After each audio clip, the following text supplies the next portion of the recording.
24x7 news বেঙ্গলে আপনারা দেখছেন 17ই নভেম্বর। এই মুহূর্তে আমি রয়েছে কলকাতা প্রেস ক্লাব, যেখানে অনুষ্ঠিত হচ্ছে 13তম বঙ্গ গৌরব অনন্য সম্মান, আর তারই কিছু মুহূর্ত আমরা তুলে ধরছি আপনাদের কাছে।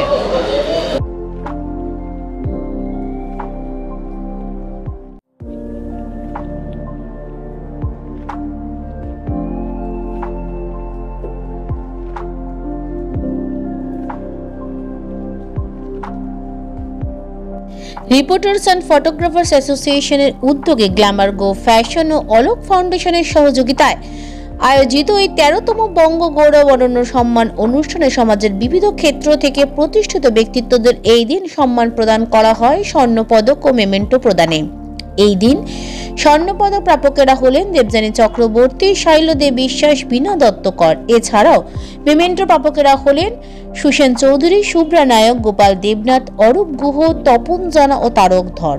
উক্ত অনুষ্ঠানে মঞ্চে সম্মান প্রদানে বিশিষ্ট ব্যক্তিত্বদের মধ্যে উপস্থিত ছিলেন রিপোর্টার্স অ্যান্ড ফটোগ্রাফার্স অ্যাসোসিয়েশনের প্রতিষ্ঠাতা ও সম্পাদক অনুপ কুমার বর্ধন, গ্ল্যামার গো ফ্যাশনের কর্ণধার মৌসুমী বর্ধন, অলোক ফাউন্ডেশনের কর্ণধার দেবযানী ঘোষ, রাজদেব ব্যানার্জি সহ অন্যান্যরা। সমগ্র অনুষ্ঠানটি সঞ্চালনা করেন অনুপ কুমার বর্ধন ও মৌসুমী বর্ধন।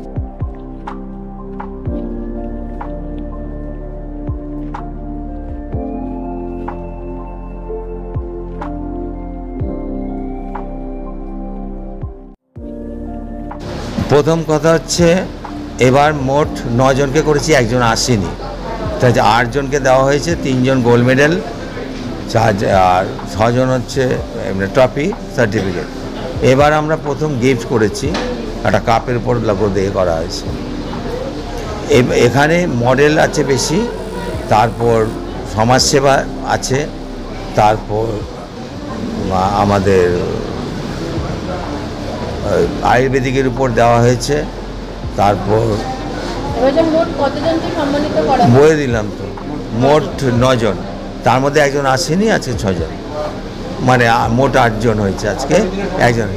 আজ আগামী দিনের কর্মসূচিটা হচ্ছে যে আমরা নেক্সট যেটা করতে চলেছি সেটা হচ্ছে গ্ল্যামারগুলোকে সঙ্গে নিয়ে ফটোশ্যুট করে আমরা ক্যালেন্ডার শ্যুট করে সেটাকে ডিসেম্বরের লাস্টে কি জানুয়ারি প্রথম দিকে আমরা একটা অ্যাওয়ার্ড প্রোগ্রাম করে সেটাকে উন্মোচন করবো, প্লাস অ্যাওয়ার্ড প্রোগ্রামটা হবে, এটাই আমাদের লক্ষ্য। দেখুন, পদ পেলে সবাই একটা ভালো অনুভূতি হয়, কিন্তু পদের সঙ্গে সঙ্গে কিন্তু সেই পদের মর্যাদা এবং সেই পদের যে দায়িত্ব, সেইটা যদি সঠিকভাবে এক্সিকিউট করা যায় তাহলেই কিন্তু সেই পদটাকে জাস্টিফাই করা যায়। এবং অলোক ফাউন্ডেশন আমি জাস্ট 2 বছর হলো চালাচ্ছি, তার সঙ্গে আমি একজন অ্যাডভোকেট, আর আমি একটা নতুন ক্লাব শুরু করেছি 2 বছর, এই 1.5 মাস হলো, rotary club of Calcutta Sundarban. এখন ক্যালকাটা সুন্দরবন নামটা এই কারণে দেওয়া, সুন্দরবন নিশ্চয়ই কলকাতার মধ্যে নয়, যে আমরা কলকাতা ডিস্ট্রিক্ট এবং সুন্দরবনের বিভিন্ন ব্লকে কাজ করব। সেখানে আমরা একটা এই মাসে আই ভিশন সেন্টার খুলতে চলেছি, আর একটা ডায়াগনস্টিক সেন্টার আমরা জানুয়ারি মাসে ওপেন করব। এইটা আর অনন্য সম্মান, যেটা অনন্য কাজ তো অনেকেই করে, কিন্তু অনুপবাবুর যেটা হচ্ছে ইউনিকনেস, সেটা হচ্ছে তাদেরকে অনন্য সম্মান প্রদান করা, যাতে তারা জনসমক্ষে আসতে পারে এবং পরবর্তী কাজ করবার জন্য তারা একটা ইন্সপিরেশন পায় এবং ভালো কাজ করবার জন্য। ধন্যবাদ। প্রথমে thank you. Glamour glow fashion এই নিয়ে 2 বছর হতে যায়।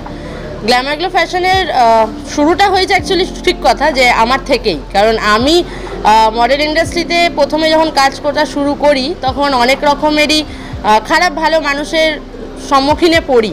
তো আমি যেরকম একটা মানুষকে খুঁজছিলাম যে ইনি একজন সাপোর্টে থাকলে হয়তো আমি একটা ভালো জায়গায় দাঁড়াতে পারতাম, সেই মানুষটা এখন আমি নিজে হওয়ার চেষ্টা করছি, যাতে আমার কাছ থেকে কিছু মানুষ জেনুইনলি এগাতে পারে। এটাই আমার গ্ল্যামার গ্লোয়ের মেন মোটো।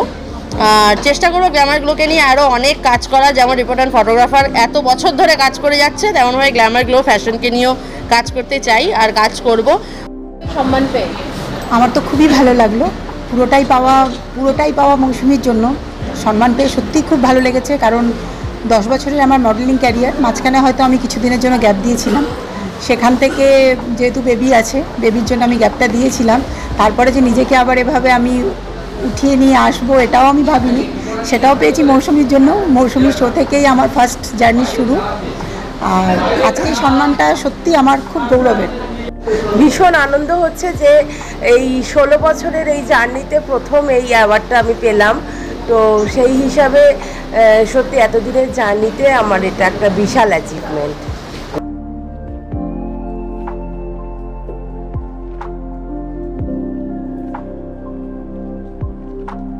24x7 নিউজ বেঙ্গলের সঙ্গে থাকুন, সাথে থাকুন, দেখতে থাকুন সব খবরের জন্য চোখ রাখুন আমাদের চ্যানেলে।